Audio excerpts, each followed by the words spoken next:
విద్య యొక్క ప్రాముఖ్యత తెలిపే కొన్ని శ్లోకాలను మనం తెలుసుకున్నావా?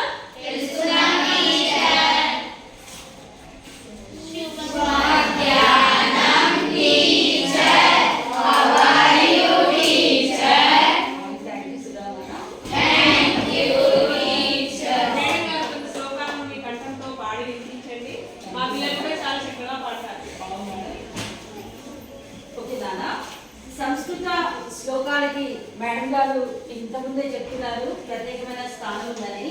ఎందుకంటే నాన్న మనం మాట్లాడడంలో ఎప్పుడు మాట్లాడతామంటే గాలి లోపల తీసుకున్నప్పుడు మాట్లాడడం. జాగ్రత్తగా గమనించండి, గాలి తీసుకున్నప్పుడే మాట్లాడతాం. అర్థమైందా? గాలి వదిలినప్పుడు శ్వాసలోనే మన స్వరతంత్రులు పనిచేస్తాయి అన్నమాట. అర్థమైందా?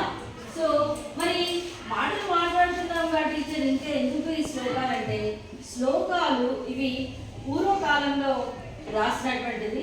అప్పుడు సంస్కృత భాష అనేటువంటిది మనుగడలో ఉండేది.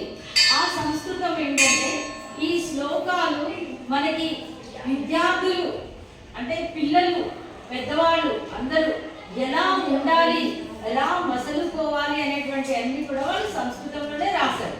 సో మీకోసము ఒక 5 శ్లోకాలు ఇక్కడ మీ 7th క్లాస్లో ఇచ్చారు నాన్న.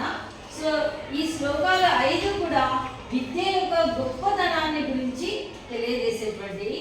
సో ఈ సంస్కృత శ్లోకాలను మనం ఇలా సంస్కృతంలో చదువుతూ ఉంటే ఏమవుతుందంటే మన శరీరంలో ఉండేటువంటి షట్ చక్రాస్ అనేటువంటివి ఉంటాయి, శక్తి స్థానాలు. అవి చక్కగా యాక్టివేట్ అవుతాయి అన్నమాట.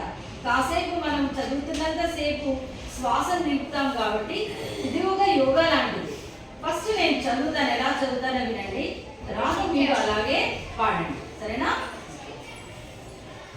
స్వగృహే పూజ్యతే మూర్ఖా స్వగ్రామే పూజ్యతే ప్రభు స్వదేశే పూజ్యతే రాజా విద్వాన్ సర్వత్ర పూజ్యతే అన్నదానం మహాదానం విద్యాదానమతః పరం అన్నేన క్షయికా తృప్తిః యావజ్జీవం చ విద్యయా విద్యా దదాతి వినయం వినయాద్యా పాత్రతాం పాత్రత్వాద్ ధనమాప్నోతి ధనాద్ ధర్మం తతః సుఖం విద్యాధనం శ్రేష్ఠధనం తన్మూలమితరద్ధనం దానేన వర్ధతే నిత్యం న భారాయ న నీయతే విద్యా నామ నరస్య రూపమధికం ప్రశ్చన్న గుప్తం ధనం